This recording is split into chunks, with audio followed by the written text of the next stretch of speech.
વેરાવળ નગરપાલિકામાં સત્તા માટે ભાજપ અને કોંગ્રેસ વચ્ચે ઘમાસાણ સર્જાયું છે। વેરાવળ નગરપાલિકામાં સત્તા કબજે રાખવા માટે ભાજપ અને કોંગ્રેસ વચ્ચે રાજકીય રસાકસી તેજ બની છે। ભાજપ પાસે 24 બેઠકો છે અને સ્પષ્ટ બહુમતીઓ હોવા છતાં પ્રમુખ પદને લઈને આંતરિક વિવાદ હોવાની ચર્ચા ચાલી રહી છે, કારણ કે ભાજપ જોડે એક જ બેઠક બહુમતી છે અને ભાજપના નેતાઓ કોંગ્રેસના સંપર્કમાં હોવાની ચર્ચાથી હાલ ભાજપમાં ચિંતા વધી છે। શું છે આ સમગ્ર મામલો, વાત કરીશું આ વિડીયોમાં। વૈષ્ણવજન તો તેને કહીએ જે પીડ પરાઈ જાનાને રે। નમસ્કાર, નવજીવન ન્યૂઝમાં આપનું સ્વાગત છે। હું છું જયંત દાફડા। વેરાવળ નગરપાલિકામાં સત્તા કબજે રાખવા માટે ભાજપ અને કોંગ્રેસ વચ્ચે હાલ રાજકીય માહોલ ગરમાયો છે। ભાજપ પાસે 24 બેઠકો સાથે સ્પષ્ટ બહુમતી હોવા છતાં પ્રમુખ પદને લઈને આંતરિક વિવાદ હોવાનું ચર્ચાઈ રહ્યું છે। બીજી તરફ કોંગ્રેસના 20 નગરસેવકો અકબંધ હોવાનું રાજકીય વર્તુળમાં ચર્ચાઈ રહ્યું છે, જેના કારણે સ્થાનિક રાજકારણમાં ભારે ચકચાર મચી છે। ગઈકાલ રાત્રે કોંગ્રેસના ધારાસભ્ય વિમલ ચુડાસમા દ્વારા ખાનગી ફાર્મ હાઉસ ખાતે કોંગ્રેસના તમામ નગરસેવકોની એક બેઠક બોલાવવામાં આવી હતી। બેઠકમાં પ્રમુખ અને ઉપપ્રમુખની ચૂંટણી, આગામી રાજકીય વ્યૂહરચના તેમજ ભાજપના આંતરિક વિખવાદની સ્થિતિને લઈને ચર્ચા કરવામાં આવી હતી। જો કે સૂત્ર મુજબ ભાજપના આંતરિક જૂથવાદથી કોંગ્રેસને ફાયદો થઈ શકે તેવી ચર્ચાઓ અત્યારે થઈ રહી છે। ભાજપના જ અમુક અસંતુષ્ટ સભ્યો કોંગ્રેસના સંપર્કમાં હોવાની અટકળોથી રાજકીય માહોલ વધુ ગરમાયો છે। તેવામાં આજે ભાજપે નગરસેવકોની બેઠક બોલાવી હતી અને આ બેઠકમાં બંધ કવરમાં પ્રમુખ પદનું નામ નક્કી કરવામાં આવ્યું હોવાની પણ ચર્ચા છે। અને આ બેઠકને લઈને પહેલા તો શું કહી રહ્યા છે વેરાવળ શહેર ભાજપ પ્રમુખ શૈલેષ મેસવાણિયા, તેમને સાંભળીએ। મારું નામ શૈલેષ મેસવાણિયા, વેરાવળ શહેર ભાજપ પ્રમુખ તરીકેની જવાબદારી।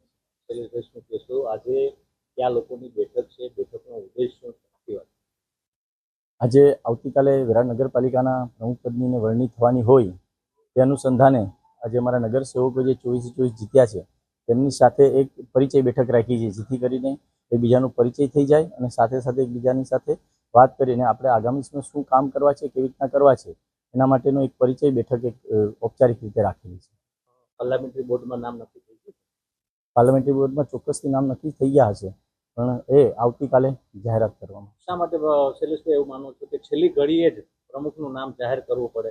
સ્પષ્ટ બહુમતી છે, આમ છતાં છેલ્લી ઘડી સુધી સસ્પેન્સ રાખવાનું કારણ શું માનો છો? સસ્પેન્સ રાખવાનું કોઈ કારણ નથી, માત્ર ને માત્ર છેલ્લી ઘડી માટે પણ નથી, પણ હર હંમેશની પ્રક્રિયા રહી છે કે પાર્લામેન્ટરી બોર્ડના કલાક પહેલાં જ જાહેરાત થતી હોય છે અને હર હંમેશા ભારતીય જનતા પાર્ટીનું નગરસેવક અને કાર્યકર્તા પાર્ટીની સાથે જ હોય છે અને પાર્લામેન્ટરી બોર્ડની અંદર નિષ્પક્ષ રીતે નિર્ણય થતો એ લોકો સ્વીકારતા હોય છે। એથી કરી અને આ રીતેની પ્રણાલી મુજબ દર વખતની મુજબ જ આ થઈ રહી છે। તો શા માટે જાહેરાત નથી? એવા કોઈ પાર્ટીએ નામ જાહેરાત કરવા માટેનો કોઈ વિષય નથી કે કોઈ એવી કોઈ ખેંચતાણ કે એવું કાંઈ પણ નથી। આપ જોઈ રહ્યા છો કે અહીંયા 24 ચૂંટાયેલા ઉમેદવારો અહીંયા અત્યારે બેસેલા છે અને આ નગરસેવકો બધા જે પણ બનાવશે તેમની સાથે સહમત છે। પ્રમુખનું નામ ક્યારે જાહેર થશે?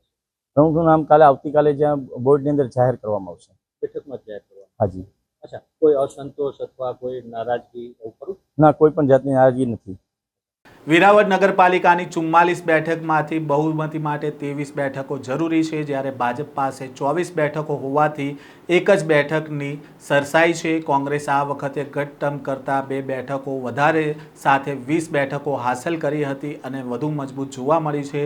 ભાજપમાં ચૂંટણી પહેલાંથી જ ભારે વિવાદો સર્જાયા હતા। સેન્સ પ્રક્રિયા બાદ ટિકિટ ફાળવણીમાં પાર્ટીના નીતિ નિયમોને અવગણીને ચોક્કસ નેતાઓ દ્વારા મનપસંદ ઉમેદવારોને ટિકિટ અપાઈ હોવાનો આક્ષેપ થયો હતો અને પરિસ્થિતિ એટલી વિકટ બની હતી કે ઉમેદવારી ફોર્મ ભરવાના અંતિમ દિવસે પણ ભાજપ સત્તાવાર યાદી જાહેર કરી શક્યું ન હતું અને આ પરિસ્થિતિને ધ્યાનમાં રાખીને ભાજપ દ્વારા પ્રમુખ પદનું નામ છેલ્લી ઘડીએ જાહેર કરવાની વ્યૂહરચના અપનાવવામાં આવી હોવાનું અત્યારે ચર્ચાઈ રહ્યું છે।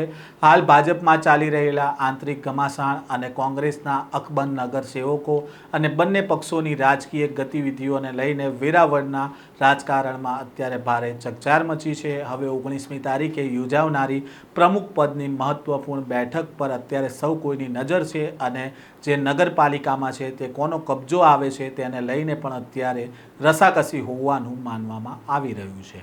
આ પ્રકારના સમાચાર અહેવાલ સાથે ફરી મળીશું. નવજીવન ન્યૂઝ સાથે જોડાયેલા રહેજો.